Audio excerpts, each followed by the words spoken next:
It's July 30th, 2009. It's another installment from Edible Acres. I think I'm sticking with that name. Today I wanted to show a brief introduction, hopefully brief, of my new water catchment system. There it is, 2 gallons. No, just kidding. So this is after a bunch of trials and a bunch of experiments. This is my newest approach, and I want to talk about it. I think I've come up with a way of doing it where you can filter your water and put it into a series of containers. This storage is actually a little shy of 300 gallons, as I'll show you in a moment. But you can see the downspout from the shed here, and I don't know the actual dimensions of the roof, but in a good downpour it'll catch at least 20 to 40 gallons, I would say. Did that all through June. But you can see I cut the downspout, and it goes to this bucket that I painted black, not for any particular reason, that was for another project. And into it I've inserted a Poland spring bottle that has holes punched at the bottom, so this can catch all leaf litter and debris, whatnot. And then it goes to a 3/4 inch threaded MPT to 2 5/8 inch barbs. I'll talk about those parts in a moment. And then it attaches here to scrap hose. The top hose will eventually go over to the system as well. But you can see the yellow line, if we follow it here,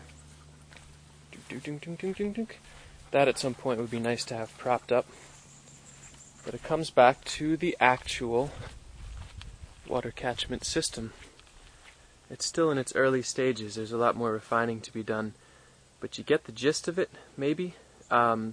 This is 6 55-gallon drums. The first drum you can see was last night's storm and a little bit of test water that I put in. That yellow line from the catch, where it's filtered, comes down and dumps into the top here. Let's take a look at that. And then that connects in series. Again, 3/4 inch threaded. I bore a hole with a 1-inch drill bit into the top of these bungs, and with Teflon tape threaded these in, and you can see they're attached to scrap hose.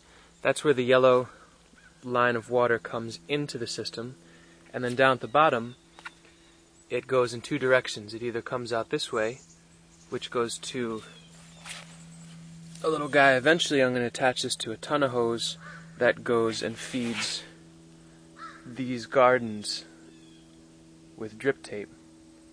But I've got it split so that I have the option of pulling water directly from here. It's a tiny bit leaky. I'm not super happy with that, but it's not bad. It's a few drips an hour. And I figure wherever there are drips in the system, I can put freshly potted plants underneath it. For the most part, it's pretty leak-free, but I might as well take advantage of any leaks that do come up, and fresh cuttings and transplants and such can be living underneath here. And you can see what happens is it basically, with pieces of scrap hose, it's all the same component, 3/4 inch threaded MPT to a T of 5/8 inch barb. Depending on the hose you have, this is standard hose, so it's 5/8 inch barb. And I noticed that I don't even have to use hose clamps on these, because the fit is really tight. It's actually very difficult to take off, so it saves a lot of money. These components I think were 59 cents a piece. The hose was free. The 55-gallon drums I paid $14 a piece for, but I think I could have done a lot better if I had found them somewhere local. But it's still a good deal. These are all food grade. It smells like vanilla, because these are all vanilla extract. And you get the idea. It basically flows in to this first one. Over time they all equalize. All of the top bungs are loosened enough so that there's air flow available. Otherwise it'll be pressured. It wouldn't work right. And as rain comes in, fills this one, and then it'll slowly equalize. You can see the water line in the rest of these. This was overnight, the first rain, that it's actually just starting to equalize out. I would think if a heavy downpour happened, this one would fill up pretty quickly. I'm interested to see how that behaves. And it would be a little while before these all equalize out. You notice the first one, the main one, is lower than the rest, so that there's an overflow.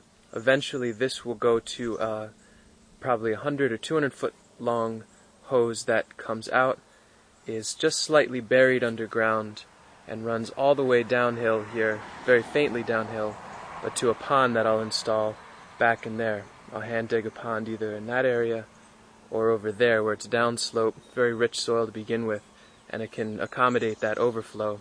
And then eventually, if that overflows, have it hit a small cut that I dug that follows contour and dumps out to the street and goes away. So just from the one half of this garage, I would think in the rains of May and June that should be quite full and be able to accommodate any overflow issues.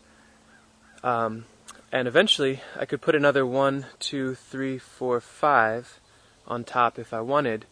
This should be stable enough. These two end pieces are both filled with water, and they are 800 pounds, I think, maybe a little bit more. Was it 8 pounds per gallon, and they're 55-gallon drums. So they hold the whole system there. Likewise, that one down at that end, I'll fill with rainwater. When this system is filled up, I'll get that one full so that it's holding everything. And then I can use them in the fall if I wanted to, just dump them out, or thread in a little hose that runs to the garden and do a real heavy irrigation. So that's the system. Let's talk about the parts real briefly. So these are the little components that I've been using in this system. I sourced all of these from a company called Green Leaf Inc. grnleafinc.com. Not necessarily plugging them, but so far they're the one manufacturer that I found that has all the miscellaneous parts at all the sizes that I want, and the prices are amazing. I guess I am plugging them because they manufacture their own stuff. But anyway, some of the things that I used, and this may or may not be useful to you. Let's see. This is the main component. Like I was saying before, this is a 3/4 inch threaded MPT. I don't know what MPT, male part thread, I guess. That's what's going into the tops of the bungs. Once I drill a tiny hole through, or 7/8 inch or a 1 inch hole through the bung cap, I can then thread this in with Teflon tape. And because the hoses have a 5/8 inch inner diameter, I'm using these T-barbs that are at 5/8 inch. If you have larger hose, you can find 1/2 inch or such. Main component here, and then the hose I find for free by asking on FreeCycle.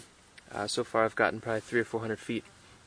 You can see here's another little one. If you're at the end, you only need one 3/4 inch MPT to a 5/8 inch barb again. And then with throughout the hose system, I plan on doing like a simulated drip tape from scrap hose. I've got these are called menders. It's a 5/8 inch on either side, so I can plug scrap hose, boink, boink, if I want to make them longer.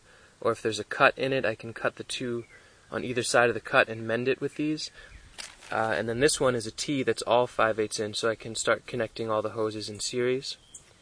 You get the idea, I hope. And then this is a little splitter. You might be able to find a better one at a hardware store, I'm not sure. These were about $4 a piece. And the rest of these I think were 50 cents, 29 cents, something like that, to 75 cents. They're all less than $1. So this whole thing cost me, I think, $50 in all these parts.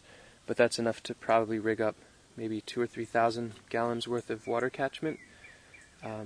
Anyway, hope that's useful to you, and have fun.